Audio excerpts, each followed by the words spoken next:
কার্যালয়ের উদ্যোগে আজকের এই দোয়া ও মিলাদ মাহফিলের সভাপতি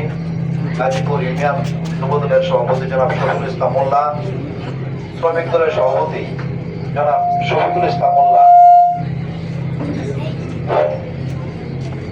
উপস্থিত আছেন শ্রীপুর উপজেলা জাতীয়তাবাদী যুবদলের অন্যতম সদস্য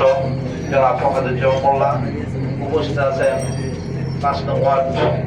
জাতীয়তাবাদী ছাত্র দলের সাবেক সভাপতি, গাজীপুর ইউনিয়ন জাতীয়তাবাদী যুবদলের সাবেক যুগ্ম আহ্বায়ক জনাব মাহমুদুল হাসান রিপন, উপস্থিত আছেন ৫ নং ওয়ার্ড জাতীয়তাবাদী ছাত্র দলের সাবেক সাংগঠনিক সম্পাদক, গাজীপুর ইউনিয়ন জাতীয়তাবাদী যুবদলের সাবেক সদস্য সচিব জনাব রাকিব শেখ, উপস্থিত আছেন ৫ নং ওয়ার্ড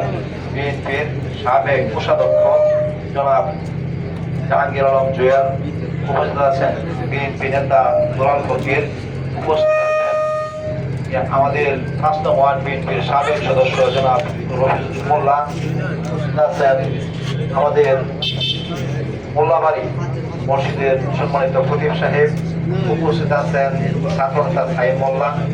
উপস্থিত আছেন যুবনেতা উমর মোল্লা, উপস্থিত আছেন যুবনেতা মিঠুন এবং উপস্থিত আছেন আমাদের শ্রীপুর বিশ্ববিদ্যালয় কলেজ শাখা ছাত্র দলের যুগ্ম সাধারণ সম্পাদক এর ভাগিনা জনাব সোহেল মাহমুদ সহ